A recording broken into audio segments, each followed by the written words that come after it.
Logistic एक ऐसी industry है जिसके ऊपर माफिया को किसी टाइम पे कब्जा हुआ करता था। उस इंडस्ट्री में आना, एक सोच बनकर और उस इंडस्ट्री में बादशाहत लेना, ये अपने आप में एक बहुत ही अमेजिंग और इंस्पायरिंग स्टोरी है। तो आज रियल लैंडिंग कॉस्ट क्या आती है, इसके बारे में आप अगर एंटरप्रेन्योर्स को या जो बड़े बड़े खैरखा है इनको पूछोगे तो सही बहुत चंद लोग बता पाएंगे।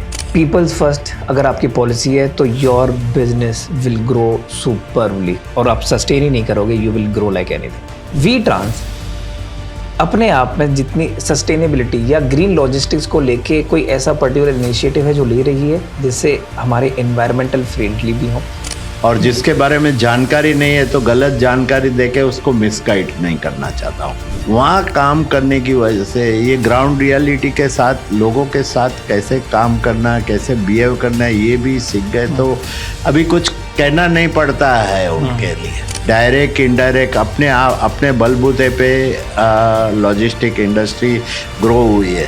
गवर्नमेंट का डायरेक्ट इनडायरेक्ट कौन सा सपोर्ट मिल रहा है, आप एक चीज बता सकते हो तो बताइए। इंफ्रास्ट्रक्चर में काफी सुधार हुआ और यूपी तो बात ही मत पूछो। यूपी में तो जो मिरेकल हुआ है ये कह सकते हैं। मोदी साहब ने जैसे स्टूडेंट पूछता है ना टीचर को वैसे पूछा और बोला तो बोला सबसे पहली आपकी एजुकेशन सिस्टम, दूसरा ब्यूरोक्रेसी और तीसरा आपकी न्याय प्रणाली का। Hello everybody, welcome to the Vasu are.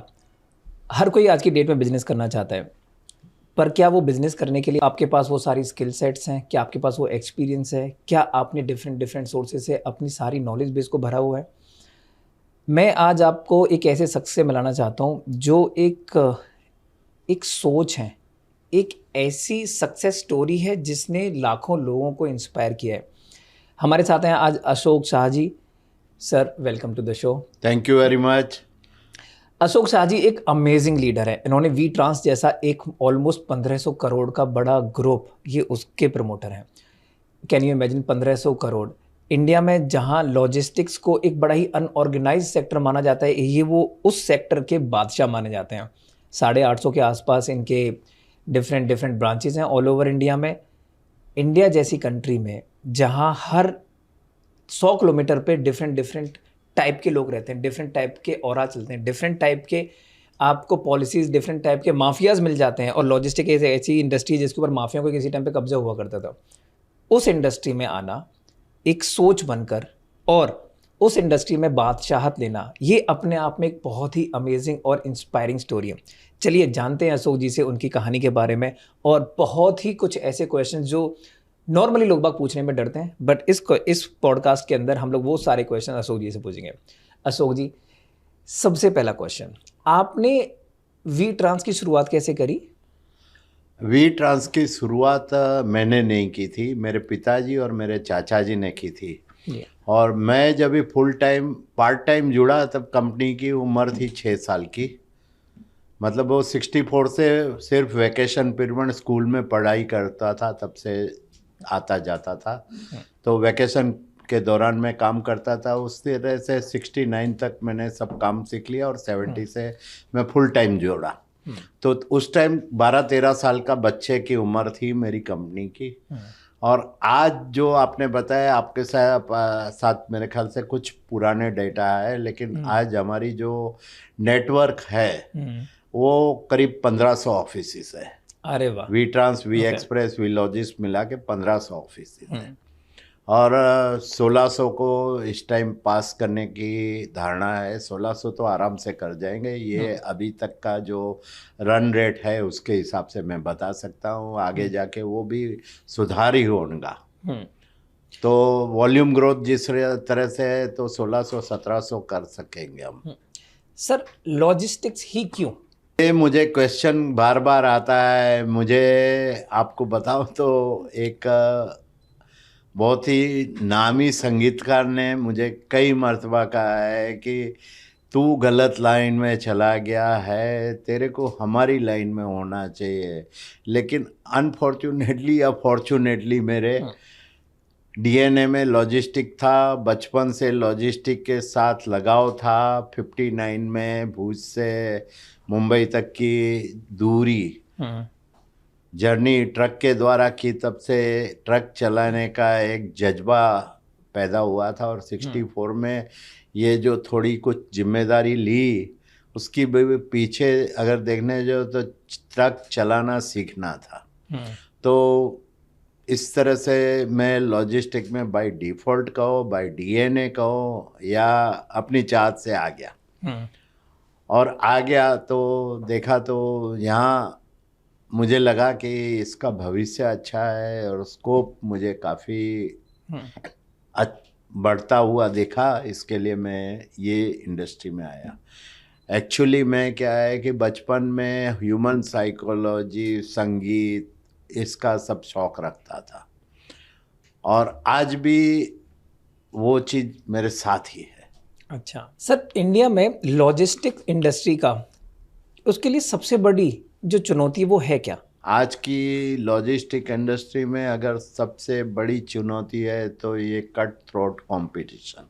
और कट थ्रोट कंपटीशन की अगर वजह के अंदर जाने जाओगे तो आज रियल लैंडिंग कॉस्ट क्या आती है, इसके बारे में आप अगर एंटरप्रेन्योर्स को या जो बड़े बड़े खैरखा हैं इनको पूछोगे तो सही बहुत चंद लोग बता पाएंगे। और इसकी अवेयरनेस नहीं होने की वजह से कट थ्रोट कंपटीशन चलती है। और दूसरा है कि जो कोर काम करने का है लॉजिस्टिक इंडस्ट्री का, वो है सर्विस देना या ट्रांसपोर्टेशन का। उसकी जगह पे लॉजिस्टिक इंडस्ट्री ये बिलिंग बिजनेस में बैंकर बनने की कोशिश कर रहे हैं या मजबूरी से कर रहे हैं। ये दो बड़े में बड़ी चैलेंजेस कहो या खामियां कहो आज की डेट की है। सर, जब कभी हम लोग लॉजिस्टिक्स की बात करते हैं ना, तो आज की डेट में हम लोगों को ना आदत पड़ गई है, सिंगल टैप करो तो खाना आ जाएगा, सिंगल टैप करो तो गाड़ी आ जाएगी, सिंगल टैप करो तो घर का सामान घर पे आ जाएगा। तो लॉजिस्टिक्स में ना हम लोग एक्सपेक्ट करने लगे कि सब कुछ ना एक्सप्रेस डिलीवरी होनी चाहिए। इंडिया में ये एक्सप्रेस डिलीवरी का आप कैसा फ्यूचर देखते हो? देखिए, जैसे कॉस्ट बढ़ती है ना, उस तरह से उसी वजह से एक्सप्रेस डिलीवरी का इम्पोर्टेंस काफ़ी 360 डिग्री एंगल से आप देखें ना तो फ्यूचर है। और उसके वजह की में जाओगे इन डिटेल तो एक ज़माना था जब ये हमने स्टार्ट की थी कैरियर की, एक पूरी कम्युनिटी थी जो ट्रांसपोर्ट कंपनियों में अपना माल वेरियस ट्रांसपोर्ट में रूट वाइज डालती थी और वहाँ से पिकअप करके लाती थी। वो कम्युनिटी के एक जनरेशन के बाद दूसरा जनरेशन कहाँ आया कहाँ नहीं आया, लोगों ने पढ़ना लिखना स्टार्ट किया। पढ़े लिखे लोग तो या नौकरी में चले गए या दूसरे व्यवसाय में चले गए, तो ये शॉर्टेज हो गई। दूसरी बात कि लॉजिस्टिक कंपनी में एक्सप्रेस की शुरुआत हुई थी 1992 के दौरान। तो 92 के दौरान जो हुई थी उस टाइम बहुत ही अपॉर्चुनिटी हैवी थी। आज इसमें भी कंपटीशन होने की वजह से, और कंपटीशन की वजह अगर देखने जाओ ना तो जो सेल्स करने जाता है उसको ऑपरेशन का नॉलेज नहीं है और उसको लैंडिंग कॉस्ट के बारे में मानो तो कुछ भाव में बेचते आते हैं, धंधा ही लेना है। और ये जो माइंड सेट होगा टर्नओवर बढ़ाने का, ये माइंड सेट हो गया ना, वो दीमक की तरह हमारी इंडस्ट्री को खा रहा है। क्यों खा रहा है ये बताता हूँ कि एक दौर ऐसा आया था कि हर महीने 200 से 300 लोग ट्रांसपोर्ट इंडस्ट्री से बाहर हो रहे थे, मतलब डाइवर्ट हो रहे थे। और ज़्यादातर लोग में एक ट्रेंड मैंने देखा है, इतने अनुभव के साथ मैं कह सकता हूँ कि फर्स्ट जनरेशन ने एज ए एंटरप्रेन्योर स्टार्ट किया, सेकंड जनरेशन ने कैरी किया, बढ़ाया या वहाँ तक मतलब पैरेलल चला समझो। लेकिन थर्ड जनरेशन है अधिकतम केसों में है ना इस इंडस्ट्री में नहीं आती। उसकी एक वजह अगर देखने जाओ तो नॉन ग्लैमर्स इंडस्ट्री, दूसरी कि इसमें वेफर थिन मार्जिन से आज कंपनियां काम कर रही है। ये 2 वजह से एंटरप्रेन्योर्स ये चाहते हैं कि हमारा बेटा, हम तो आ गए गलती से या बाय फॉर चॉइस और बाय गलती से आ गए, लेकिन बेटे को इसमें नहीं डालना। तो ये 3rd जनरेशन है, अधिकतम केस में मैंने देखा है, तो इससे दूर होती हुई दिखाई है। क्योंकि इंडिया में ना एक बड़ी कहावत है कि जो दिखता है वही बिकता है। हाँ, अब ये कोई बहुत, और एक ऐसी इंडस्ट्री जो कि ना बहुत ही इनविजिबल इंडस्ट्री है। जब आपके सामने ये वाला ऑप्शन, जब आपके सामने ये वाली चुनौती आई होगी, तो आपने इसे थोड़ा ग्लैमरीफाई कैसे किया है, जिससे लोगों को लगे कि भाई नहीं, ये इंडस्ट्री में we are here to not only to sustain, we are here to lead. हम लोग बिजनेस बना के, धंधा बना के देंगे आपको। नहीं, हमने जो सुधार किया है ये क्या है कि समय से आगे, समय में क्या चलेगा, मतलब स्टेइंग रिलेवेंट, वो रिलेवेंट रह के कि ज़माने के हिसाब से अपने आप को मोल्ड किया है। और उसकी वजह से हमारे तरफ लोग आकर्षित होते हैं। और दूसरी महत्व की चीज़ है कि जो हमारे वाणी, वर्तन, व्यवहार है वो इतने फेयर है कि पूरी इंडस्ट्री में पता है। और उसके वजह से हमारे तरफ लोग आते हैं, और किसी कारण से कोई छोड़ के जाता है तो 6 महीने में बूमरैंग की तरफ वापस आने की कोशिश करता है। फिर हमारी उसकी जगह खाली होती है तो हम वापस ले भी लेते हैं ह्यूमैनिटी एंगल से, और नहीं होती है तो हाथ जोड़ के मना कर देते हैं। अगर आप ये पूरी कन्वर्सेशन अभी तक आपने अगर ढंग से सुनी हो, तो आपको समझ में आएगा कि जब कभी भी आप टीम बिल्डिंग कर रहे हो, एक सक्सेसफुल बिजनेस को लंबे टाइम तक रन करने के लिए एक पॉलिसी है जो कि जरूर अपनानी चाहिए लोगों को, विच इज़ पीपल फर्स्ट। अगर आप अपनी टीम मेंबर्स की भावनाओं का ख्याल रखोगे, उन लोगों का ख्याल रखोगे, उनकी ज़रूरतों का ख्याल रखोगे, तो वो लोग आपके बिजनेस को जिस तरीके से आप उसको रन कराना चाहते हैं, व्हाट इज़ योर विज़न, आप अगले 5 साल में अपने बिजनेस को कहाँ लेके जाना चाहते हो, तो आपके सारे टीम मेंबर्स का विज़न आपके साथ अलाइन होकर चलेगा। और जब कोई, जैसे बोलते हैं ना, एक चना बाहर नहीं फोड़ सकता है, जब बहुत सारे टीम मेंबर आके उनका सेम विज़न है और वो सेम तरीके से सोच रहे हैं कंपनी के ग्रोथ के बारे में, एक दिमाग से एक पर्टिकुलर टाइप का आइडिया आएगा। डिफरेंट जब बहुत सारे दिमाग मिलके एक पर्टिकुलर आइडिया के ऊपर काम करेंगे, तो वो कुछ इनोवेटिव आंसर निकाल के लेके आएंगे जो कि आपके बिजनेस के लिए हेल्पफुल रहेगा। इसलिए हमेशा बोला जाता है, जैसा कि शाहजी ने भी बोला है, कि पीपल्स फर्स्ट अगर आपकी पॉलिसी है तो your business will grow superly, और आप सस्टेन ही नहीं करोगे, you will grow like anything. मैंने क्या किया था, तो मैं कभी ग्रोथ क्या करना है इसका मैं कभी बात नहीं शेयर करता था लोगों से। मैं लोगों को 5-5 के हिस्से में, समझो एक दिल्ली से आया, एक चेन्नई से आया, एक बेंगलोर से आया, उनको बिठा के बोलता हूँ आप फ्यूचर के 2 साल हम क्या करेंगे क्या नहीं करेंगे ये आप डिसाइड करो।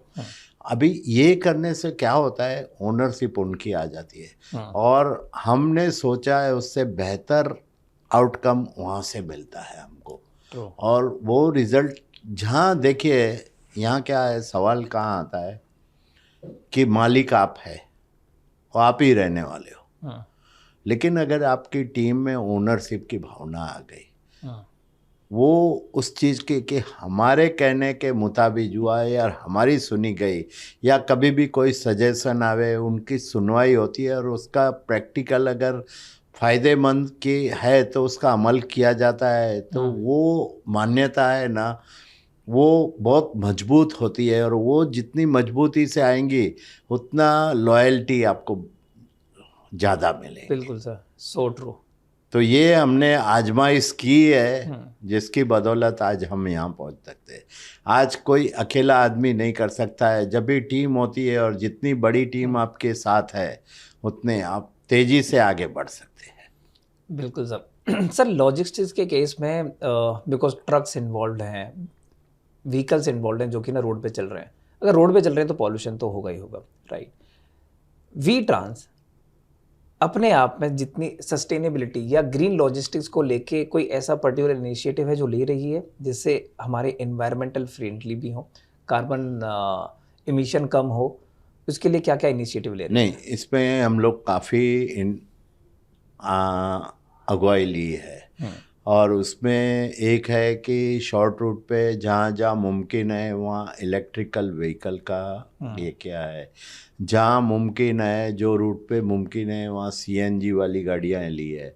और पॉल्यूशन हो रहा है अभी जो बिजनेस के, हम मिनिमम पॉल्यूशन कैसे गाड़ी करे इसके लिए हर एक गाड़ी जितनी भी हमारी कंपनी के ओनरशिप की गाड़ी है उसमें हम एक चीज़ हम करते हैं, एएमसी लेते हैं और टाइम टू टाइम इसका मेंटेनेंस होता है तो वो कंपैरेटिवली कम धुआं छोड़ती है। और उसके अलावा हम लोग देखो जो चीज़ है वो कम नहीं कर सकते तो हमने उसके मारण के हिसाब से वृक्षारोपण का बड़े पैमाने में अभियान चलाया है। आज की डेट में मैं कहूँ तो कल की बात है, हमारे गांव में 1000 पेड़ लगाने थे तो हमने स्पॉन्सर किए, मतलब अरे वाह। और उसी तरह से एक जगह पे 200 पेड़ नवा सेवा में लगाने के थे वहाँ किए, मतलब एक ड्रोन वाले एरिया में, मतलब एकदम ड्रॉट फुल एरिया है तो वहाँ कुछ पेड़ लगाए। मतलब हर साल जितने हो सकते हैं डायरेक्ट इनडायरेक्ट पेड़ लगाने में जितना भी हो सकता है सहयोग देते हैं। उसके अलावा जहाँ जहाँ भी लगती है कि ऊर्जा की बचत होता है, पॉल्यूशन कम कर सकते हैं, वहाँ सुकृत जागरूक रह के हम कोशिश कर रहे हैं। अच्छा सर, मेरे ना कुछ ऐसे क्वेश्चंस हैं जो थोड़े से ब्लंट हैं, तो आई विल रिक्वेस्ट कि आप ना उनका उतने ही ब्लंटली उनका आंसर करें। मैं तो जो फैक्ट होगा मुझे जानकारी है उसका ब्लंटली कहूँगा, और जो जानकारी नहीं है उसके बारे में मैं वो कह दूंगा कि मैं इसके बारे में नहीं। मेरा क्या है कि मेरे वर्ड्स है ना लोग फॉलो करते हैं, इसके लिए जो सही जानकारी देना मैं उचित समझता हूँ, और जिसके बारे में जानकारी नहीं है तो गलत जानकारी देके उसको मिसगाइड नहीं करना चाहता हूँ। बिल्कुल सर। सर एक्चुअली मेरा बहुत बड़ा रीज़न है ये सारे क्वेश्चंस पूछने का, बिकॉज आज की डेट में जो बच्चे या जो एंटरप्रेन्योर्स लॉजिस्टिक्स या किसी भी इंडस्ट्री में काम करना चाहते हैं ना, उन लोगों को ना ग्राउंड रियलिटीज़ नहीं पता होती हैं। अब क्या होता है, वो फेरी टेल में जीते हैं कि 5 साल में इतने 1 बिलियन की कंपनी बना लेंगे, 2 बिलियन की वैल्यूएशन पे कंपनी बना लेंगे, उसके बाद छोड़ देंगे या एग्जिट ले लेंगे। बट पॉइंट इज़ कि वो जो ग्राउंड रियलिटी कैसी होती है, इसीलिए लोगों को पता नहीं होता, इसलिए इंडिया में 88% के करीब स्टार्टअप्स फेल हो जाते हैं। करेक्ट। तो मुझे जानना है कि ऐसी अगर लोग बाग जो भी इस पॉडकास्ट को देखेंगे ना, तो उन लोगों को ना वो ग्राउंड रियलिटी पहले से पता हो जब भी वो किसी भी इंडस्ट्री में अगर अपने कदम रख रहे हैं, तो सो दैट एक रेगुलर पॉडकास्ट की तरह उसे ना देखें, वो एक उनकी लाइफ चेंजिंग जो वो करना तो चाहते हैं इसके बारे में मैं आपको ये रिप्लाई दूंगा कि ये चीज़ मैंने अनुभव की है। मैंने 1 से करके 100 तक का सब काम किया है, तब मैं इस मुकाम पे पहुंचा हूँ। और मेरे बच्चों को, मेरे दोनों जुड़वा बेटों को 14 साल के जब थे, आज 43 के हैं, तो उनको यही कहा कि आपको कौन से फील्ड में जाना है। अगर दूसरी फील्ड में कहीं आपकी चॉइस की फील्ड है मेरी फील्ड छोड़ के, तो मेरे पास जो भी उस टाइम होगा वो आपको दे दूंगा, और आप जीरो करके लाएंगे तब तक कुछ एक क्वेश्चन नहीं पूछने वाला हूँ। क्या हुआ, कैसे हुआ, उसमें से क्या सीखा, इतना ही पूछूंगा बस। तो डिसीज़न आप दोनों को लेना है, क्योंकि मुझे भी मेरे फादर ने जब भी मैं 14 साल का था तब कहा कि मैं कुछ पूछने गया तो बोला अभी तू बच्चा नहीं है, छोटा नहीं है, बड़ा हो गया है, अभी तेरे डिसीज़न तेरे को लेने हैं। और उसके बाद 14 साल के बाद जो भी डिसीज़न लेके काम संपन्न हो जाता था तभी उनको जानकारी देता था। ज़्यादातर मेरे पिताजी मतलब मेरे फुल टाइम आने से पहले रिटायरमेंट ले चुके थे, तो उनको बिजनेस से कनेक्शन नहीं था, तो जब भी कोई चीज़ करता था तो करने के बाद मैं बता देता था, शेयर करता था ज़रूर से। तो बच्चों में मैं यही चाहता था कि खुद का डिसीज़न हो। और जब 15 दिन के बाद उन्होंने डिसीज़न के तौर पे कहा कि अपनी इंडस्ट्री ज्वाइन करनी है, तो पहले उनको भिवंडी गोडाउन जो हमारा है, जो डिफ़िकल्ट भिवंडी गोडाउन, किसको सजा देनी है तो भिवंडी गोडाउन में बेचना चाहिए। तो वैसा किया और कुछ अरसा उन्होंने काम किया, फिर वेरियस गोडाउन पे काम किया। तो आज क्या है कि मुझे उनमें कुछ कहने की ज़रूरत नहीं पड़ती है, ये स्टेज आया। और दूसरा क्या है कि वहाँ काम करने की वजह से ये ग्राउंड रियलिटी के साथ लोगों के साथ कैसे काम करना, कैसे बिहेव करना, ये भी सीख गए। तो अभी कुछ कहना नहीं पड़ता है उनके लिए।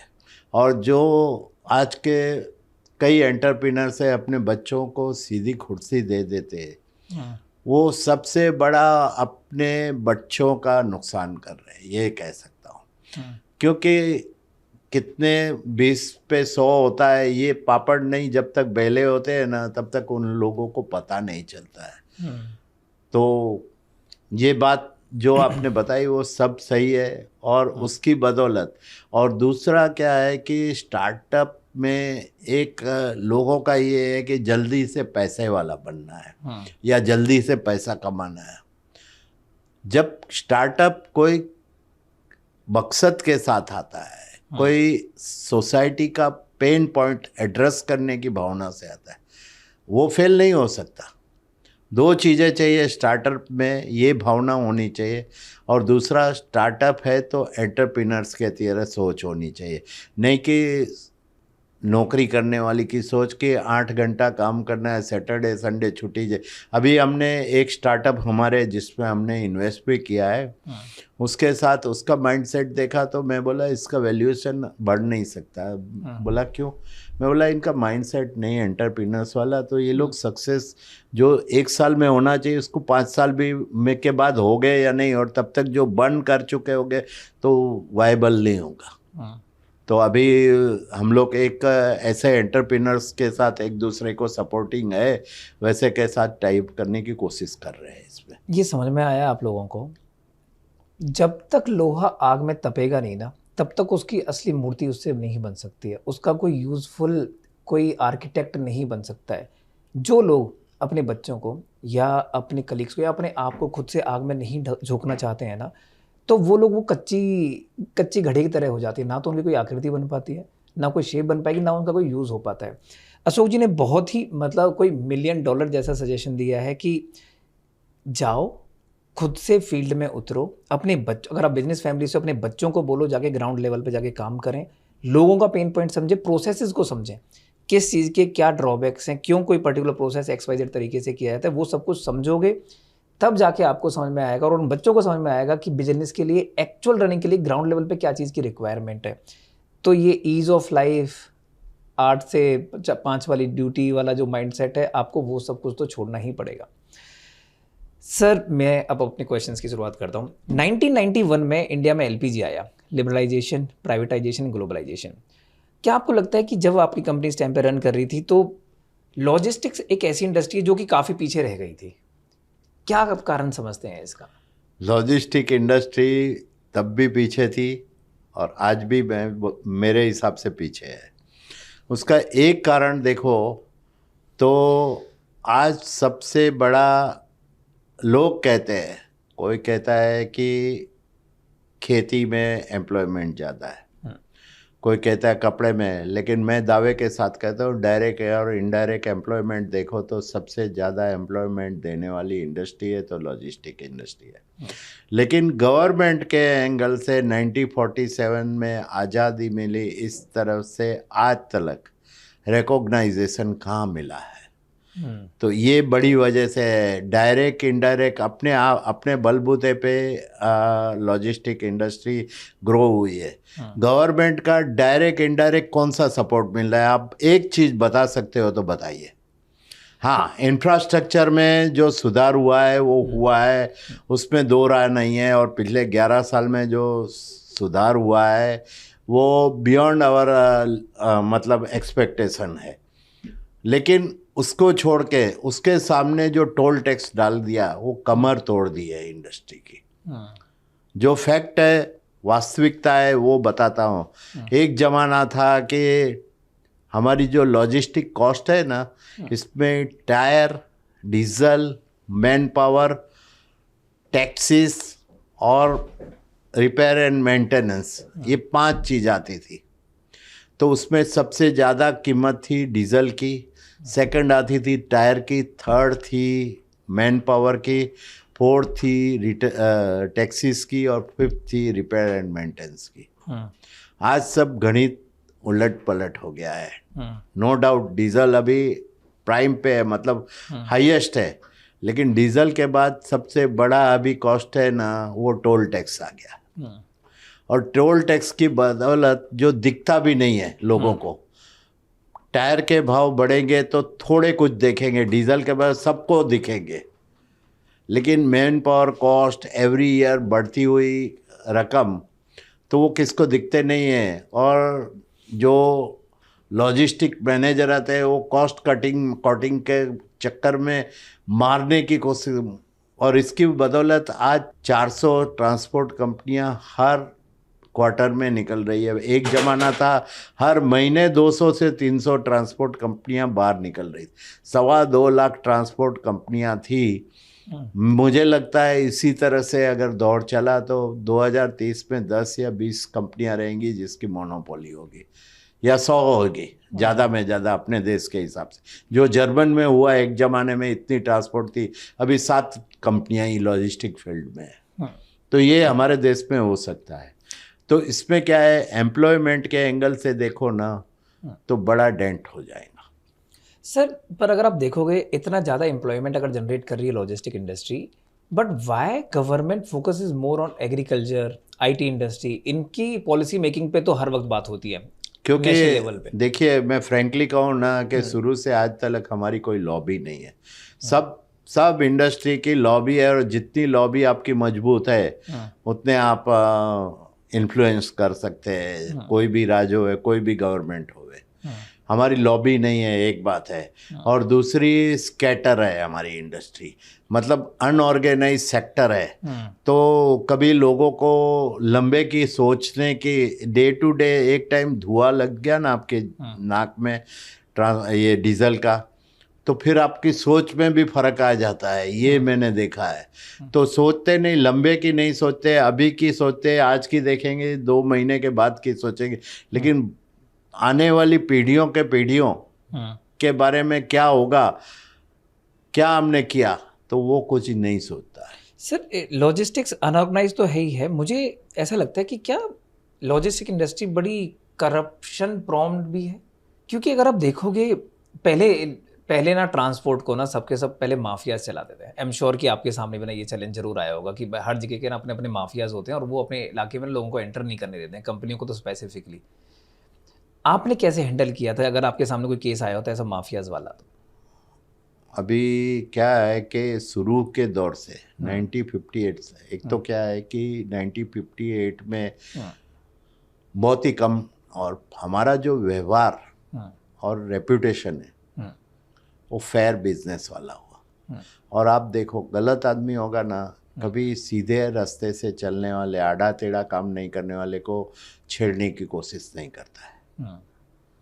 तो उस बदौलत था। और अननोनली उस टाइम के कुछ माफिया थे, उनके परिवार की ट्रक हमारे पास फिक्स चलती थी। हमको पता नहीं था ये माफिया है या कौन है, लेकिन हमारा व्यवहार तो जैसे और ट्रक ओनर के साथ वैसा उनका साथ रहता था, मतलब एक ह्यूमैनिटी वाला। तो उसकी बदौलत क्या है कि इनकी ट्रक्स हमारे पास 5-6 साल चली ना, उससे में ये रेपुटेशन की इनकी ट्रक चलती थी, तो कभी कोई इनको तकलीफ देंगे तो ये आ जाएंगे सामने, हमारे सामने। हमको ये बाद में बहुत लंबे अरसे के बाद पता चला, लेकिन ये एक वजह हो सकती। और दूसरा क्या है कि स्ट्रेट फॉरवर्ड धंधा था हमारा।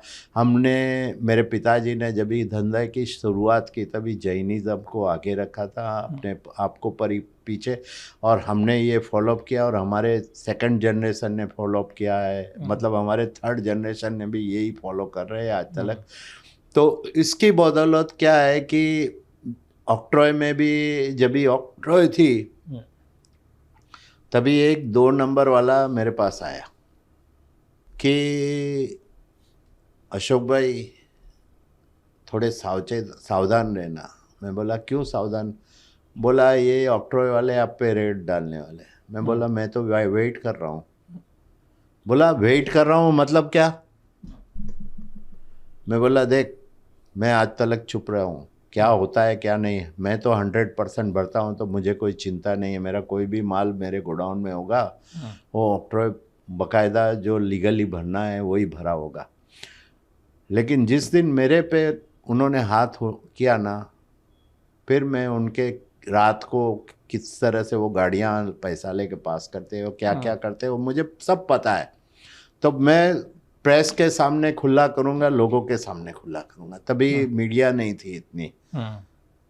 तो ये कहने के बाद आज तक मतलब ऑक्ट्रॉय जब तक थी कोई हमारे पास आया नहीं। उसने मैसेज दे दिया ऑफिसर पर कि भाई ये बाउंस बैक होगा आपको। और मैं ये मेष राशि का एक गुण है कि कभी कोई गलत के सामने नहीं झुकना और जरूरत पड़े तो लड़ाई में उतर जाना।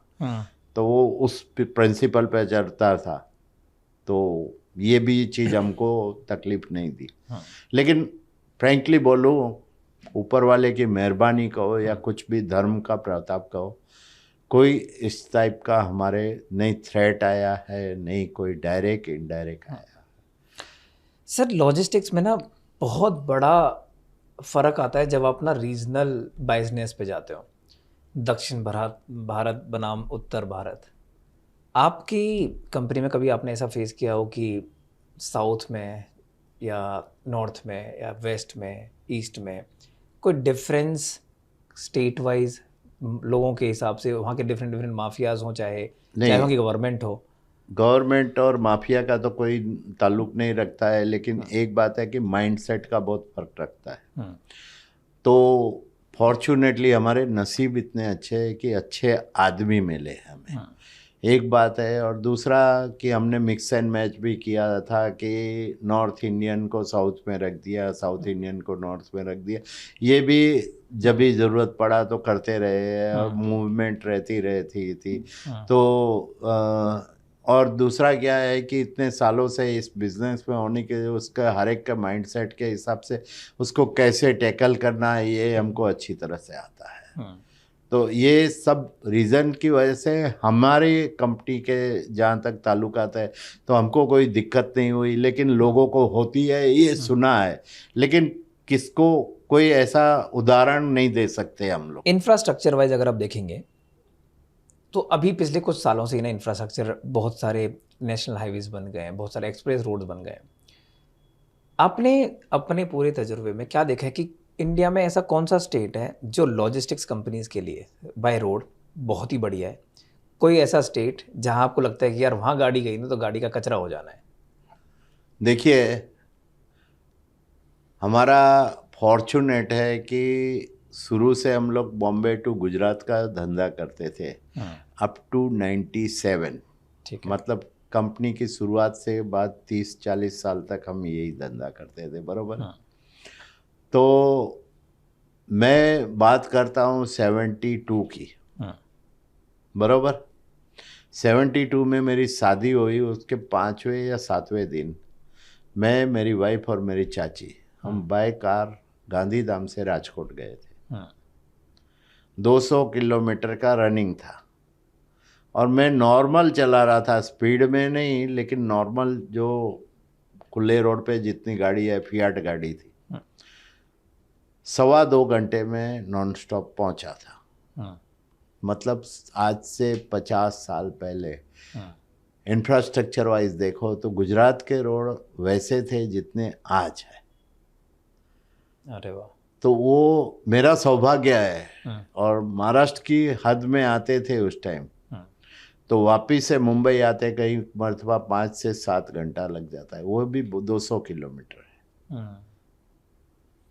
सर बाकी के राज्य में जैसे बिहार, झारखंड, उड़ीसा, वहाँ तो वहाँ के बारे में मुझे जानकारी ज़्यादा नहीं है, लेकिन महाराष्ट्र के बारे में कह सकता हूँ कि कभी भी मध्य प्रदेश छोड़ के बाकी गोवा से आप महाराष्ट्र में आएंगे या कर्नाटक से आएंगे या आंध्र में आएंगे या गुजरात से आएंगे तो पहले पता चल जाता था महाराष्ट्र में आ गए, वही खड्डे वाला रोड और ये है।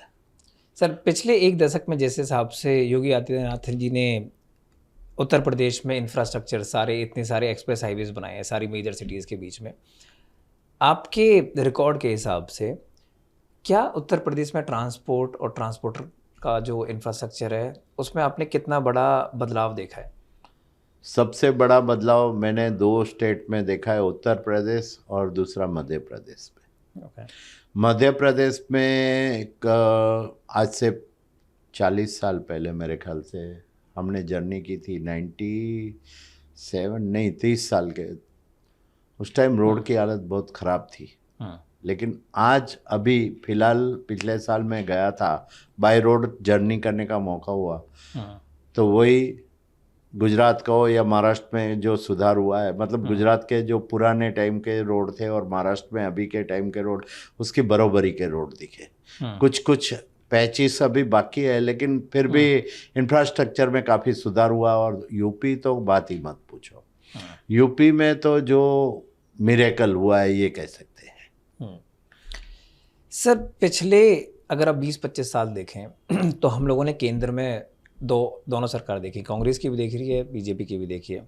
आपके तजुर्बे के हिसाब से, आपकी इंडस्ट्री के एडवांटेजेस के हिसाब से, किस गवर्नमेंट ने ज़्यादा बेहतर काम किया है इंफ्रास्ट्रक्चर वाइज, जो कि लॉजिस्टिक्स? नहीं, इंफ्रास्ट्रक्चर वाइज तो बेशक अभी पिछले 10 साल में जो काम हुआ है वो आज़ादी के 47 टू 2013 या 14 तक के टाइम पे जो हुआ है उसके बरोबरी का अभी 10 साल में हुआ है। ये मैं कह सकता हूँ हमारी इंडस्ट्री के लिए, और कोई किसी को भी पूछोगे तो ये कह सकते हैं। मेरी टीम कुछ रिसर्च कर रही थी इस बारे में, तो मुझे अपनी टीम से पता चला कि पिछले 10 साल में जितना इंफ्रास्ट्रक्चर पे काम हुआ है, एक टर्म होती है जो कि मैं भूल रहा हूँ अभी, जितना किसी भी व्हीकल का मेंटेनेंस रिक्वायरमेंट होता है 100 किलोमीटर चलने पे, पिछले 10 साल से वो ये बढ़ के 500 किलोमीटर हो गया। बिल्कुल सही बात है। इंडस्ट्री स्टैंडर्ड के हिसाब से उससे पहले वो 45 किलोमीटर का था, विच मीन्स ऑलमोस्ट 10 टाइम्स कम आपके एएमसी का खर्चा आने लग गया है जब से आपका इंफ्रास्ट्रक्चर बेटर हुआ है पिछले 10-12 साल से। अभी इसी की बदौलत मेरे जो मैनेजर है, जो ट्रक डिवीज़न संभालते हैं, उन्होंने सभी कंपनियों के साथ जिसके पास से हम परचेस करते हैं उसके साथ 5 साल 10 साल का कॉम्प्लीमेंट्री एएमसी लिया, उन्होंने आस्क कर दिया है। अभी उसका राज अभी मुझे पता चला क्योंकि वो डिस्काउंट के मुकाबले इनको एएमसी सस्ता पड़ेगा। बिल्कुल। तो वो भी शान है। और हमारे मैनेजर ने अपने एंगल से बहुत सही किया कि गाड़ी का पॉल्यूशन कम हो, इसके लिए मेंटेनेंस कंपनी में कराना चाहिए, ये सब सही स्टेप लिए है उसने।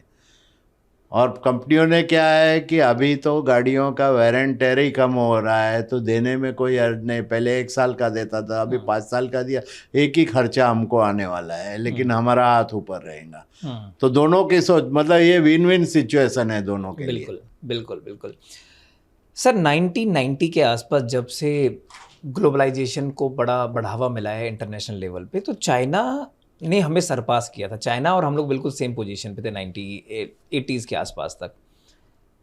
चाइना की सप्लाई चेन की जितनी रणनीति थी जो उसने अपनाई और इंडिया ने जो 90s में अपनाई है, आपको क्या लगता है इंफ्रास्ट्रक्चर वाइज इंडिया कहाँ चूक कर गया है, जो इंडिया को वहाँ तक आने में 2025 लग गया और चाइना वहाँ 1995 में पहुँच गया? तो मतलब हम लोग 30 साल पीछे चल रहे हैं चाइना से अगर देखें तो इंफ्रास्ट्रक्चर वाइज। मैं डिटेल में अगर आपको जवाब देना चाहूँगा तो दे सकता हूँ कि 1947 और 1948 इंडिया, मतलब हमारा देश आज़ाद हुआ 1947 में, चाइना हुआ आज़ाद 48 में। जी। जब भी हमारा देश आज़ाद हुआ उस टाइम चाइना हमारे से 20 साल पीछे था। बिल्कुल। और आज ज़्यादा नहीं तो 15 साल आगे है हमारे से। बिल्कुल सर, बरोबर। बिल्कुल। उसकी वजह में अगर देखने जाओ तो मोदी साहब जब भी as a chief minister of Gujarat थे तभी उन्होंने चाइना विज़िट की थी, और चाइना विज़िट करने के बाद उन्होंने वहाँ के जो जिनपिंग अभी जो करता धरता है उसको पूछा, तो उन्होंने जो जवाब दिया, ये मुझे जो बताया, उनके साथ जो डेलीगेशन में गया था उस बंदे ने बताया कि उन्होंने बताया कि ये वजह क्या है। मोदी साहब ने जैसे स्टूडेंट पूछता है ना टीचर को, वैसे पूछा और बोल होड़ ला, तो बोला सबसे पहली आपकी एजुकेशन सिस्टम, दूसरा ब्यूरोक्रेसी, और तीसरा आपकी न्याय प्रणाली का। आप ऋषि मुनियों या राजाशाही के ज़माने में जो थी वो विश्व में श्रेष्ठ थी, लेकिन अंग्रेजों ने ये शासन किया अपने देश पे, उसके दौरान जो ठोक के बिठाई है, तो हमने हटाने में देर नहीं की। मतलब हमारे शासकों को ये इसके गंध आ गई, तो हमारे पुरानी संस्कृति की ओर से जाके नए चीज़ को रिलेवेंट रहने की कोशिश की। और आप अभी जागे हैं तो देर हो गई है, इसकी वजह से आप पीछे हैं। हमने जो करना था वो किया। और दूसरा क्या है कि आप डेमोक्रेसी में गए, मोड में गए, हम जो मोड में हमको जाना था वो मोड में गए, और उसमें कुछ हमको बाधाएं नहीं आई, जब आपको हर कदम पे बाधाएं आती है। ये दो कारण है। तो मोदी साहब ने यहाँ आके काफ़ी लोगों से बात की, 2012 की बात है, और एजुकेशन सिस्टम में बदलाव लाने के लिए कुछ स्टेप है, लेकिन लोगों के दिमाग में नहीं। रॉड मैकले का 1843 का जो आप पढ़ेंगे ना, उसमें बताएगा कि ये देश को मैनेजर्स बनाने की फैक्ट्री बना दो, एंटरप्रेन्योरशिप को ख़त्म करो, ये टाइप का मतलब था। और वो हमारा जो ये है, और आज की डेट में आपको एंटरप्रेन्योर्स क्यों नहीं मिल रहे? तो जितना वो अंग्रेजों की तो फॉलो कर रहे हैं, और दूसरा क्या है कि कॉलेजों में आज जितना पढ़ाया जाता है उससे ज़्यादा डराया जाता है। इसके लिए लोग है ना, एंटरप्रेन्योरशिप में आने से डरते हैं, कतराते हैं, और नौकरी करने लगते हैं कि सैटरडे संडे छुट्टी मिलेंगी, 8 घंटे की ड्यूटी होगी। लेकिन इनको पता नहीं है कि आपका जो ग्रोथ एज ए एंटरप्रेन्योर्स जो हो सकता है, वो नौकरी में कभी नहीं हो सकता है। So true sir. I am sure जब भी लोग बाग आपको सुन रहे होंगे तो उनको समझ में आएगा कि एंटरप्रेन्योर्स के लिए ना कोई सैटरडे संडे या फ्राइडे नहीं होता है। Every single day you are working for the vision, you are working for the mission, जो आपने अपने लिए सोचा है, देश के लिए सोचा है। पर्पस क्या है, आप उस पर्पस को ना हर सेकंड जीते हो। जो वो माइंडसेट है ना कि सैटरडे है, थोड़ी पार्टी कर लेते हैं, आज छुट्टी मना लेते हैं, घूमने चले जाते हैं। If you are here to do something, to achieve something, you have to do it, you have to do it today.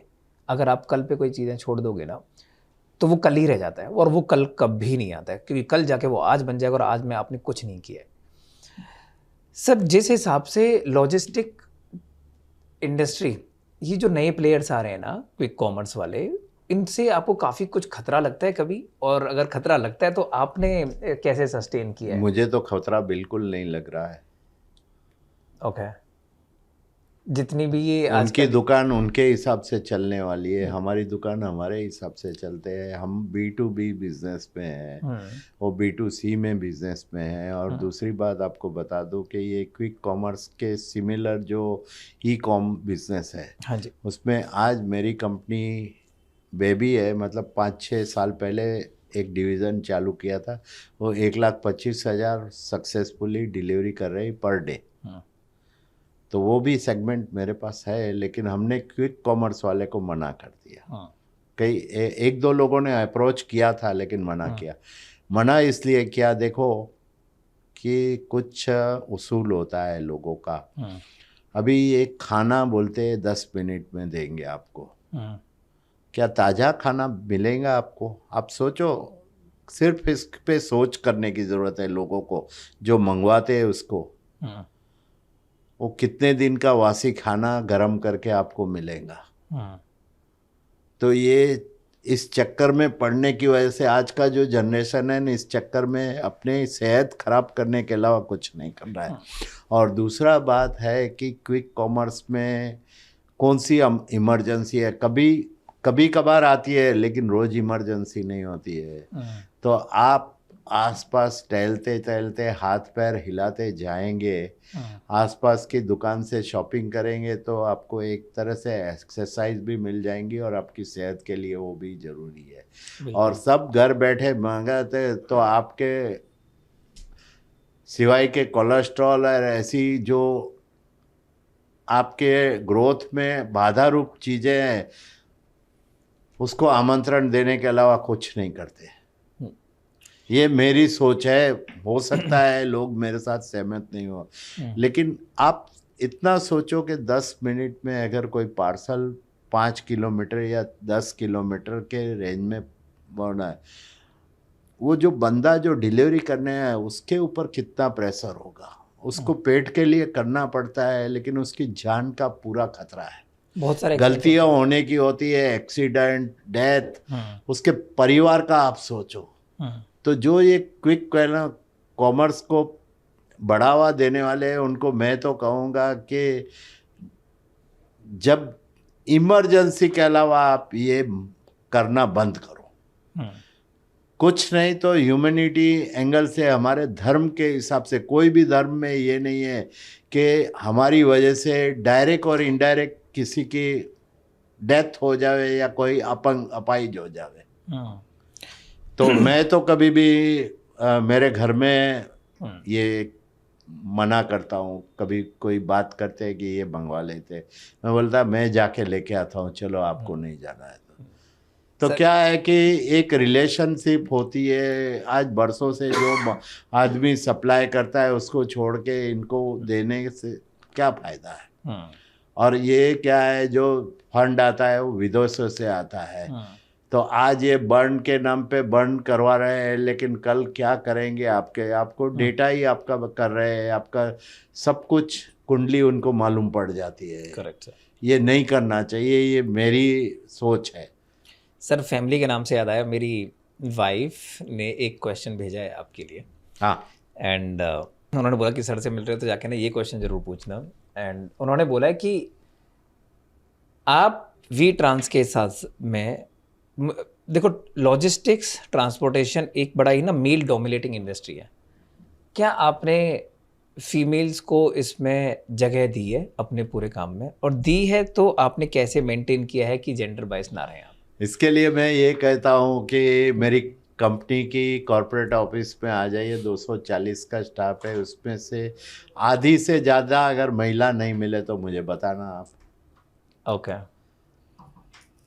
और महिलाएं जो, एक इनकी खूबी की बात करूं तो कमिटमेंट लेवल मैंने जो पाया है फीमेल में होता है, वो परसेंटेज वाइज मेल के मुकाबले बेहतर होता है। ये हमने अनुभव किया है। उनको कोई काम देंगे तो शिद्दत से करेंगे, नहीं होता है तो बोलेंगे आज का काम हुआ है, इतना बाकी है, इतना हुआ है, मेरे से इससे ज़्यादा नहीं आज हुआ है। लेकिन ये जो ट्रांसपेरेंसी टाइप की कहो या जो सच्चाई है वो ज़्यादा देखी है। और मैं तो इस हक में हूँ। और आज की डेट में सब फ्रंट पे देखने जाओ तो रीज़न कुछ भी हो, एक कहते हैं कि 2 का अंक होता है वो फीमेल का होता है। और 2000 की शुरुआत हुई तब से अभी 2099 तक चलेगा बोलते हैं। और उसमें भी 2020 से करके 2030 तक का, 29 तक का टाइम है, वो महिला डोमिनेंस का आने वाला है। ये अंक शास्त्र वाले बोलते हैं और कहीं कहीं दिखता भी है ये। तो हम तो बराबर का हिस्सेदार मानते हैं और मेरिट पे हम देते हैं। तो हाँ, कुछ चीज़ें होती है, बाधा रूप होती है कि जहाँ ट्रैवलिंग का काम होता है, रात को देरी से काम कर रहे हैं, वहाँ से हम दूर रखते हैं इनको, फॉर ऑब्वियस, क्योंकि अपनी बहन है, अपनी बेटी है, अपनी मतलब ऐसे ही हम तो समझते हैं कि ये भी अपनी बहन बेटियाँ ही है। सर लॉजिस्टिक्स ना एक ऐसा इंडस्ट्री है जहाँ पे बहुत ज़्यादा कट थ्रोट बिल्कुल कंपटीशन है। कभी आपने देखा है कि किसी आपके कॉम्पिटिटर ने, किसी ने आपके इंटरनल एम्प्लॉई को पोच किया हो और उन लोगों ने आपस में कोई कुछ ऐसा कांड किया हो जिसकी वजह से वी ट्रांस के ऊपर बहुत बड़ा इम्पैक्ट आया? अगर ऐसा कोई किस्सा है तो एक प्लीज़ शेयर करिए। नहीं, हमारे कंपनी में क्या है, ट्रांसपेरेंसी और सब ऑफिशियल काम होता है, तो ये तो नहीं हुआ है। लेकिन ये तो कोई दिन ऐसा खाली नहीं होगा कि कॉम्पिटिटर या और कंपनियों ने हमारे लोगों को नहीं किया हो है अप्रोच। और दूसरी बात कि हमारे एम्प्लॉय का जो वैल्यू है मार्केट में, वो नए दूसरी कंपनी वाले उठाएंगे तो 10% 20% ज़्यादा ही होता है। लेकिन एक्सपीरियंस ये हुआ है कि एक टाइम दूसरी कंपनियों में जाना, हमारे कल्चर में अगर 3 से 5 साल किसी ने काम कर लिया है तो फिर किसी भी कंपनी में उसको जाना है, जाने देते हैं हम लोग। उसको कल्चर मैच नहीं करता है और लौट के आ जाते हैं कि अरे घर का सुबह का भूला शाम को लौट के आया, वैसा होता है। और उस टाइम जगह होती है तो हम देते हैं उसको, जगह नहीं होती है तो हाथ जोड़ के मना कर देते हैं कि भाई तेरी जगह तो भर गई है, अभी सॉरी नहीं है मेरे पास। सर 2020 में कोविड आया, जब सब कुछ बंद हो गया था तो लॉजिस्टिक्स इस इंडस्ट्री में बहुत बड़ा इम्पैक्ट था। क्या आपको गवर्नमेंट की तरफ से भी इस पर्टिकुलर इंडस्ट्री के लिए कोई स्पेशल एड हुआ था, कोई स्पेशल नीतियां बनाई गई या कोई स्पेशल हेल्प हुई थी, या आपने पूरे कोविड के प्रकरण को पूरी लॉजिस्टिक इंडस्ट्री ने, स्पेसिफिकली वी ट्रांस ने कैसे इसको सब चीज़ को फेस किया था? देखिए, जहाँ तक गवर्नमेंट का सवाल है, सबको सहाय मिली थी, हमको कुछ नहीं मिली थी। और कुछ दी है तो कोई भी बंदा बता सकता है कि क्या दी थी, रही याद। दूसरी बात, हमने पहले तो एज ए प्रिंसिपल ही, जो फादर के प्रिंसिपल थे जब भी कंपनी स्टार्ट हुई थी, उसको एडॉप्ट उसी मार्ग पे चलना चाहिए कि भाई कंपनी चालू रहे या बंद रहे, किसी के पगार में कटौती नहीं होगी। और सीनियर मैनेजर जो बहुत भारी पगार के थे, उनमें 20% 30% उन्होंने मर्जी से कहा, जो हमने दूसरे साल फिर नॉर्मल होने के बाद रीएम्बर्स कर दिया उनको। तो एक पहलू ये था हमारी कंपनी का। दूसरा कि उसमें हम जूम में सब लोगों के साथ कनेक्टेड रहते थे और रोज़ अच्छी अच्छी बातें, कभी सेहत पे बात किसने की, कभी किस पे बात की, इस तरह से होती रहती थी। मैं कम करता था, इसकी वजह है कि मेरे उस टाइम पॉडकास्ट तो नहीं, लेकिन वेरियस सेमिनार ये वो बहुत, मतलब एवरीडे जूम पे ही रहता था मैं।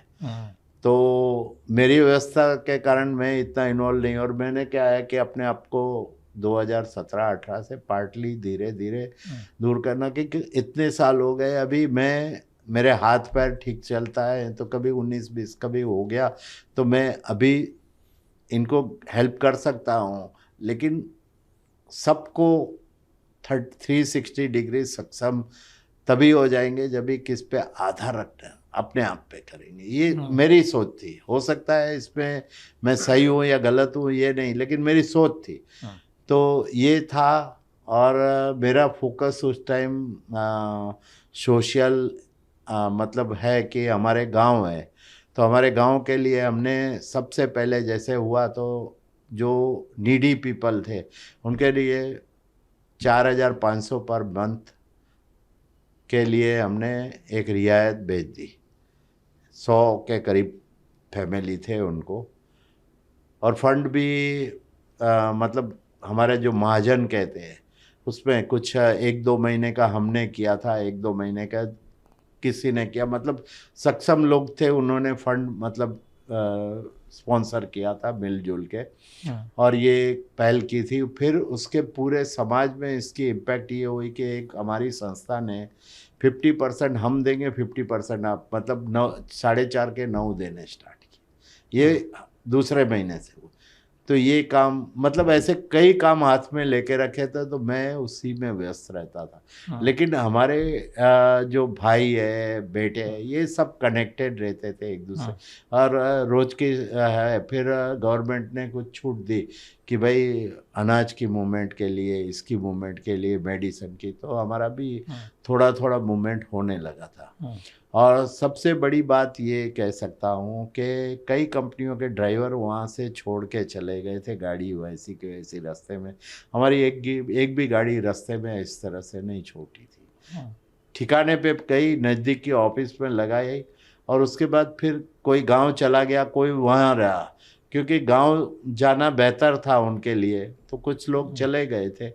लेकिन जैसे ओपन अप हुआ तो वो वापस भी आ गए। सर इंडिया में ना ट्रक यूनियन और हड़तालों का ना बहुत बड़ा लंबी हिस्ट्री है। ट्रक यूनियन वाले बहुत हड़ताल करते हैं। आपके साथ कभी कोई ऐसा इंसिडेंट हुआ हो कि जहाँ पे वी ट्रांस ने ना बहुत बड़ा बैकलैश देखा हो ट्रक यूनियंस के हड़ताल की वजह से? और आपने उसको कैसे टैकल किया था?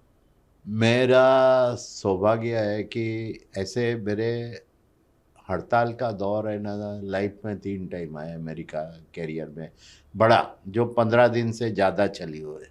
हम्म, इसका इम्पैक्ट के हिसाब से देखने जाओ तो जो भी रीज़न है, अभी कुदरत को मंजूर होगा या कुछ भी होगा, मेरा धंधा डबल हुआ है। उसकी एक ही वजह थी कि हम लोग एक पॉलिसी रखी थी हम्म, कि गोडाउन पे माल आता था मेरे, हम्म, तो किसी भी तरह से रात को वो माल डेस्टिनेशन के लिए रवाना हो जाना चाहिए। ठीक है। उसके लिए जो भी करना पड़े, आउट ऑफ वे जाके हम, जो भाड़े डबल हो गए, वो ट्रक हायर करते थे। और ये हमारे क्लाइंट का एक तो माल टाइम पे पहुंचने लगा, और कई ट्रांसपोर्ट कंपनियां इसमें जब भी गोडाउन जाम हो जाते थे फिर 2 दिन के लिए बुकिंग बंद कर देते, 3 दिन की। तो उनके जो दुखी लोग थे वो हमारे पास आते थे, कुछ परमानेंटली हमारे साथ रह गए, कुछ वापस चले गए। लेकिन ये हर हड़ताल में मुझे ये बेनिफिट हुआ है।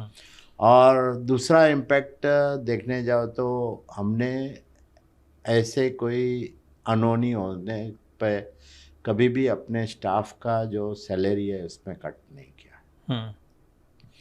और उसी वजह से कि उनके आशीर्वाद की वजह से कभी ज़्यादा दिन, महीना दिन बन रहा है तो कई जगह पे 25% 50% कटौती की थी, तो हमने नहीं की थी। मतलब वो जो एथिक्स एंड वैल्यू हमारा जो था ना, उसके ऊपर डट के हम अड़ग रहे। तो कुदरत की मेहरबानी कहो या कुछ कहो कि हमारे सब, मैंने खुद ने ये हड़ताल के दौरान सुबह 8 बजे जाके रात को 2-2 बजे तक काम किया है। और मेरा काम जो था रूटीन का, वो ख़त्म करने के बाद ट्रक खाली करने को लगाते थे, और ट्रक भरने को 2 आदमी हम लोग, एक लोडिंग क्लार्क मेरा जो परमानेंट था वो एक गाड़ी भराता था, एक मैं भरवाता था।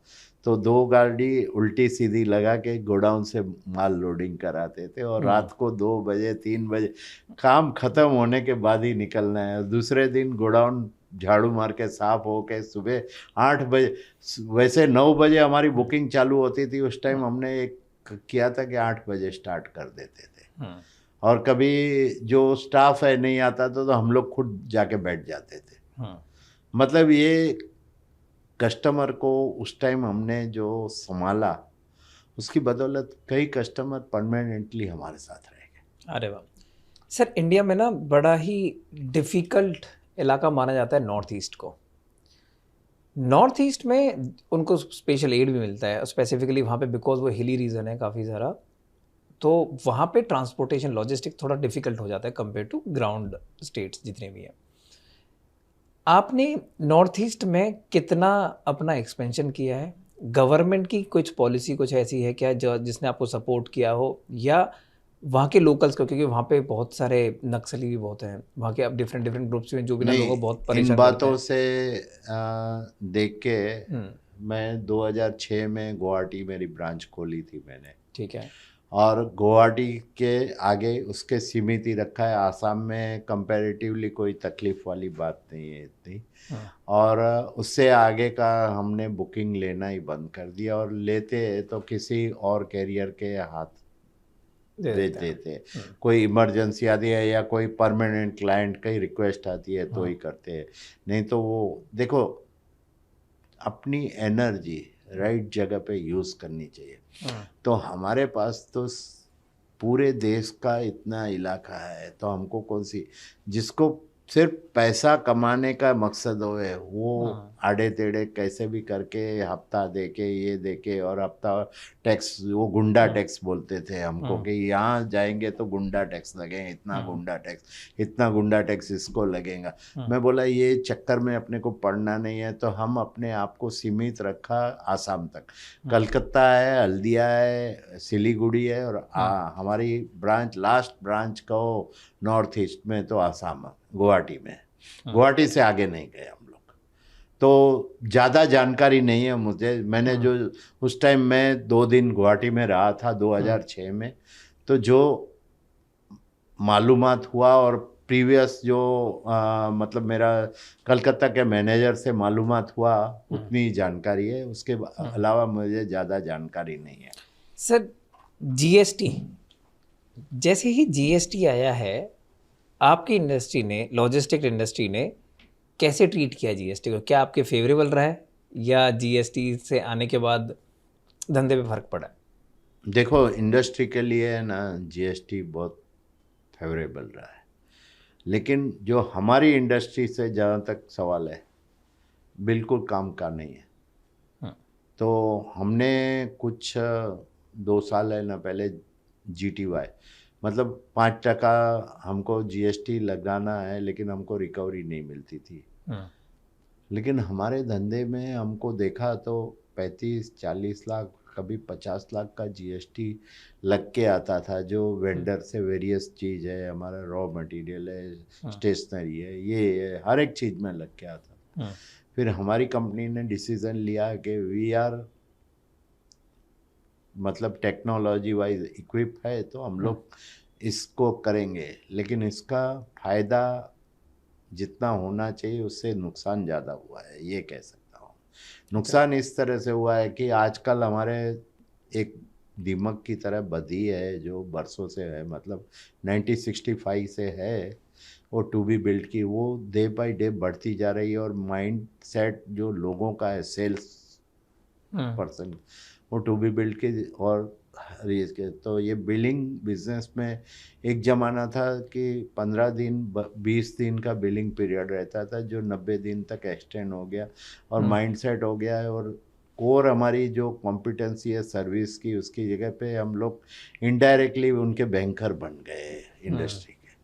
जो हमारी कोर कॉम्पिटेंसी नहीं, हमको करने की ज़रूरत नहीं है, लेकिन आज क्या है, ये एक करता है तो दूसरे को कंपटीशन में लेने को करना पड़ता है, इस मजबूरी से कर रहे हैं लोग। सर अगला बड़ा क्वेश्चन, डीमोनेटाइजेशन, जब कैश खत्म हो रहा था मार्केट में, डीमोनेटाइजेशन को कैसे ट्रीट किया है लॉजिस्टिक इंडस्ट्री ने? लॉजिस्टिक इंडस्ट्री के बारे में तो मैं नहीं कह सकता, मेरी कंपनी के बारे में कह सकता हूँ कि हम लोग का वो क्या है, 2 कदम आगे वाली सोच रखते थे। तो हमने जितनी ट्रक्स थी हमारी खुद की, उसको एटीएम बेस कर लिया था वो डीमोनेटाइजेशन के बाद। और जितना होता है वो पेमेंट रूट डायरेक्ट करते थे, बैंक ट्रांसफ़र, और ये हम लोग एडॉप्ट कर लिया था। तो वैसे देखने जाओ तो ख़ास इम्पैक्ट नहीं आया। हमारी जो रिकवरी थी वो थोड़ी डिले हो गई थी कुछ अरसे के लिए। बाकी डायरेक्ट और इनडायरेक्ट हमारी कंपनी को नहीं आया, इंडस्ट्री को आया था, लेकिन हमारी कंपनी को नहीं आया था, ये मैं कह सकता हूँ। और इसके बारे में ज़्यादा मैंने किसी से बात भी नहीं की है, क्योंकि उस टाइम क्या है कि मैं कुछ डेवलपमेंट के चीज़ें हमारी चल रही थी, उसमें व्यस्त होने की वजह से मैंने कोई ध्यान नहीं दिया था, लेकिन इम्पैक्ट नहीं आया था, ये मैं कह सकता हूँ। सर कभी ऐसा हुआ है कि आपने कोई गवर्नमेंट टेंडर फाइल किया हो और आपका गवर्नमेंट टेंडर रिजेक्ट हुआ हो और उसका कारण सरकार की पॉलिसियाँ रही हो, या आपका जो ट्रक माफिया यूनियंस के साथ जाके जो गवर्नमेंट हमारी नहीं, सरकार? हम लोग जहाँ तक हो सकता है गवर्नमेंट सेमी गवर्नमेंट का काम ही नहीं करते। ओके। शुरू से ये पॉलिसी है। और कुछ अरसे में मैंने गुजरात गवर्नमेंट के साथ काम किया था, और उसका एक्सपीरियंस है ना एक्सेलेंट में एक्सेलेंट रहा था। ओके। कोई दिक्कत नहीं आई थी। गाड़ी का भाड़ा जो भी बनता था वो टाइम पे, टाइम टू टाइम हमको विदाउट एनी एफर्ट, मतलब हमारा बिल जाता था हमारा बंदा लेके, और तीसरे चौथे दिन हमारा चेक आ जाता। तो ये मेरा अनुभव तो जो भी सीमित, बहुत सीमित है, लेकिन सीमित काम है, लेकिन हम अदरवाइज नहीं करते। उसकी वजह है कि जो ब्यूरोक्रेसी अप्रोच है ना लोगों का, उसमें आपने सर्विस दी है कट टू कट एकदम वेफर थिन मार्जिन पे, और उसमें अगर आपको ब्राइब देनी पड़े तो जहाँ ब्राइब देने का काम होता है ना, वहाँ से हम थोड़ा दूर रहते हैं, क्योंकि हमारे प्रिंसिपल हमको अलाउड नहीं करते हैं। हम जो फायदा है हमारे कस्टमर को डायरेक्ट देने में मानते हैं, थर्ड पार्टी को नहीं, बिचौटिया नहीं चाहिए हमको। सर, जब कभी भी हम लोग लॉजिस्टिक्स की बात करते हैं तो सबसे पहले दिमाग में आता है ट्रक। ट्रक ड्राइवर्स को ना नॉर्मली अगर आप देखोगे सोशली ना, वो वाली इज्जत नहीं मिल पाती कि यार ये ट्रक ड्राइवर है। वो ना एक तो फैंसी नहीं लगता सुनने में, और लोग ना उसे ना किसी रेस्पेक्ट वाली नज़र से नहीं देखते। वी ट्रांस ने ऐसा क्या चेंज किया है जिससे ट्रक ड्राइवर्स की जो इमेज है सोशल लेवल पे वो उभर सके? देखिए, मैं इतना कह सकता हूँ कि शुरू के दौर से आज तक हमारा जो व्यवहार है उनके साथ, वो इंसान से इंसान का होता है, वही नाते के व्यवहार से किया है। और बहुत प्रेम से इज्जत से हम रखते थे। हम लोग जब भी छोटे थे, ट्रैवलिंग ट्रक में मैंने काफ़ी किया है, तो साथ में खाते थे पीते थे, घर पे आते थे तो घर पे भी खाना खाया है ड्राइवरों ने। कई ऐसे कुछ काम होता है, घर पे आते जाते हैं। और पूरा इज्जत, मतलब एक मुलाजिम होता है कंपनी का या एक पार्टनर होता है, उसको जो रिस्पेक्ट मिलती है वही रिस्पेक्ट हमारे ड्राइवरों को हम देते थे। गलती हो गई तो कान भी पकड़ते थे, डांटते भी थे, सब कुछ करते थे। लेकिन गाली गलौज वाला मैटर नहीं था हमारे पास। ये बात थी। और दूसरी बात कि नॉर्मल अदर देन वर्किंग हमारा व्यवहार उसके साथ एक भाईचारे का रहता था, फैमिली की तरह ट्रीट करते थे। और पिताजी ने ये ट्रेडिशन रखा था सबको। हमारे इंडस्ट्री के जो 1960 से 67 68 तक के एंटरप्रेन्योर्स है ना, उसमें ज़्यादातर लोगों ने मेरे पिताजी के साथ कैरियर की शुरुआत की थी। यहाँ से सीख के उन्होंने स्टार्ट किया था, और उसको मदद भी की गई थी, डायरेक्ट इनडायरेक्ट जो हो सकती है। तो ये अप्रोच था, इसके लिए हमको और हमारे यहाँ आज भी उनको वही इज्जत मिलती है जो पिताजी के टाइम पे मिलती है, हमारे टाइम पे मिलती थी। और आज हमारे बच्चों के साथ भी वही मतलब मिलती है। तो हमारे पास जब भी ड्राइवर की मार्केट में इतनी शॉर्टेज होने के बावजूद भी हमको ज़रूरत होती है, तो हमको 10 चाहिए तो 20 हमको आ जाते हैं, हमको रखो। Sir, beautiful story. मैं इसके बारे में आपको एक स्टोरी बताना चाहता हूँ कि एक छोटी सी बच्चे को ना बड़ी इंसल्ट फील होता था जब वो अपने स्कूल में जाके बताता था ना कि मेरे पिताजी ट्रक ड्राइवर हैं। और वो कभी किसी को बताता नहीं था कि जब उससे कोई पूछा जाता कि आपके पिताजी क्या करते, तो वो बताता नहीं था कि ट्रक ड्राइवर है, क्योंकि ट्रक ड्राइवर को वो इज्जत नहीं दी जाती कि भाई कोई ऐसी ही होगा, अनपढ़ टाइप का होगा इसलिए ट्रक ड्राइवर है। और वो खुद अपना बच्चा अपने बाप की ना रेस्पेक्ट नहीं करता था। अब जब हमारे पास मेरे पास ये वाली खबर आई तो हम लोग ऐसे ही उनसे कुछ बात कर रहे थे, तो हम लोगों ने देखा कि भाई एक ट्रक ड्राइवर जो 24 में से 15-15 16-16 घंटे ड्राइविंग कर रहे हैं, 4-4 5-5 घंटे उसे सोने के लिए मिल रहा है, जहाँ जैसा खाने के लिए मिल रहा है ऐसा खा रहा है, थोड़ा सा सोने के लिए मिल रहा है, ट्रक में ही अंदर जाके सो जाता है, मतलब कंफर्ट जोन में ही नहीं आ रहा है। वो इंसान इतनी मेहनत कर रहा है, उसके बावजूद भी आप उसको इज्जत कैसे नहीं दोगे? जब उसके पिताजी की पूरी स्टोरी दिखाई गई कि तुम्हारे पिताजी तुम्हारे लिए कितनी मेहनत कर रहे हैं। I still remember that day. वो छोटा बच्चा गया, अपने पिताजी को उसने हक किया।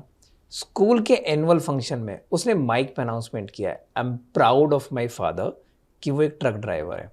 आपकी थाली तक आने वाला खाना एक वेयर हाउस से लेके आपके घर तक लाने का काम मेरे पिताजी करते हैं।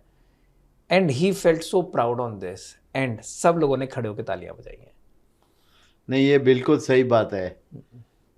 और ये बात जो है आप बता रहे हैं अभी, मैंने एक मतलब इकोनॉमिक टाइम्स और या किसी ने टाइम्स ऑफ इंडिया ने एक पैनल डिस्कशन रखा था।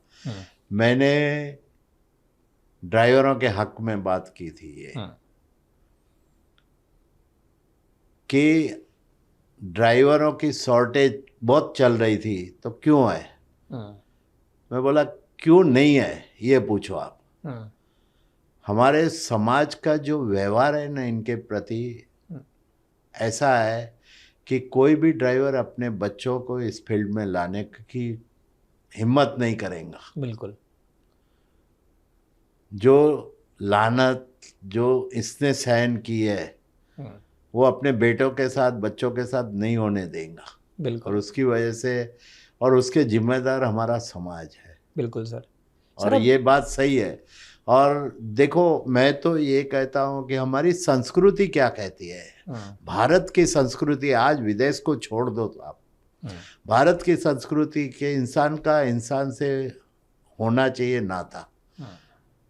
वो ड्राइवर बाद में, पहले इंसान है। बिल्कुल तो आप इंसान की तरह ट्रीट करना स्टार्ट करो, आपके सब प्रॉब्लम सॉल्व हो जाएंगे। सर, मैं आपको ना एक एग्जांपल देता हूँ कि आप ना, अगर रोड पे कोई एक्सीडेंट हो जाता है ना, और उस एक्सीडेंट का एक ट्रक का एक गाड़ी से टच हो गया, 99% केसेस में ट्रक ड्राइवर की कभी गलती नहीं होती है, गलती होती है गाड़ी वाले को, बिकॉज वो उसे लगता है कि तेरी छोटी गाड़ी तू जल्दी निकाल लेगा, बाइक वाले को लगता है तू गाड़ी वाले से जल्दी निकालेगा, ऑटो वाले को लगता है कि सबसे पहले तू निकल जाएगा।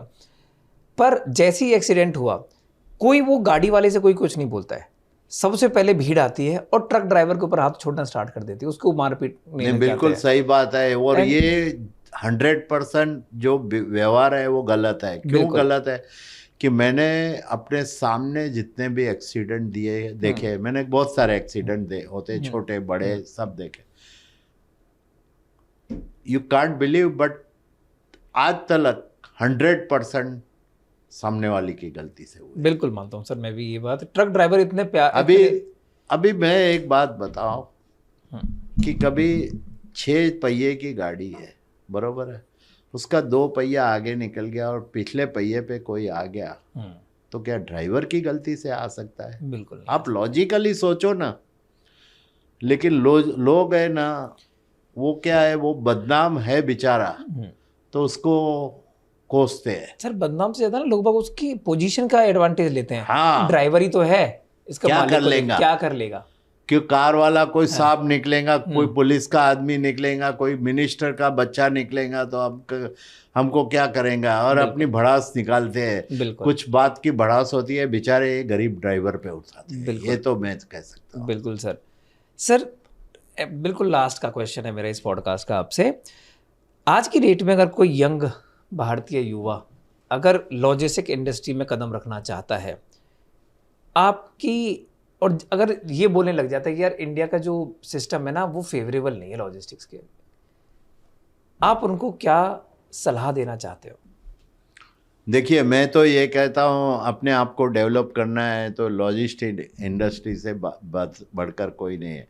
और लॉजिस्टिक इंडस्ट्री फेवरेबल नहीं है, ये बात सही है कि आज तक डायरेक्ट इनडायरेक्ट कहीं भी फेवर कर नहीं हुई है। अपने बलबूते पे कड़ी, और अपने बलबूते पे जो ऊंचे उठना की जो मज़ा है ना, वो तो जब भी आप अनुभव करेंगे तभी पता चलेगा। तो मैं तो कहूँगा कि इस इंडस्ट्री का फ्यूचर अच्छा है, क्योंकि जिस तरह से वॉल्यूम ग्रोथ बढ़ रही है, इस तरह से इंडस्ट्री का जब भी लोगों की समझ में आएंगी, आज नहीं, ये टेक्नोलॉजी की बदल लोग कुछ हद तक अभी कॉस्टिंग के बारे में समझने लगे हैं। बाकी चीज़ों का एनालिसिस, जब ये 360 डिग्री एनालिसिस करना सीख जाएंगे, सामने आ जाएगा परिणाम, तब सुधार होने की, शुरुआत होने की उम्मीद रखता हूँ। मैं हताशावादी नहीं हूँ, निराशावादी नहीं हूँ, आशावादी हूँ, तो आशा ही रखता हूँ। Thank you so much sir, इतना ब्लंटली, इतना ऑनेस्टी के साथ सारे क्वेश्चंस का आंसर देने के लिए। और मैंने जो क्वेश्चन के जवाब दिए, ये मुझे जितनी जानकारी थी इसके आधार पे दिए। जो जानकारी नहीं थी उसके बारे में मैंने नहीं की है, क्योंकि मेरे कई लोग ऐसे हैं कि मेरी बात को ब्रह्म वाक्य मानते हैं। इसके लिए उनको गलत मतलब ये नहीं हो जावे, इसके लिए मैंने जो भी जितना मेरी जानकारी थी उतना ही बताया आपको। Thank you so much sir, thank you so much podcast में आने के लिए।